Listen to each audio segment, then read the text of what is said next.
Karate is not only a physical game, it is a mental game too. Karate, soul of karate হলো কাতা।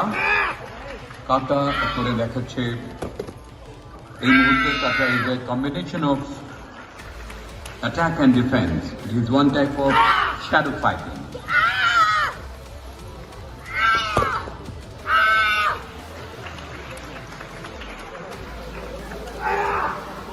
আজকের দিনে ক্যারাটের আত্মরক্ষার কৌশল যে কতটা উপকারী, কতটা গুরুত্বপূর্ণ, কত ইম্পর্টেন্ট সেটাই আমরা দেখছি। একটি মেয়ে সেটা করে দেখাচ্ছে, সব রকমভাবে নিজেকে যে কোনো অড সিচুয়েশন থেকে সে নিজেকে বেরিয়ে বার করে আনতে পারে, নিজের সুরক্ষা সে নিজেই করতে পারে।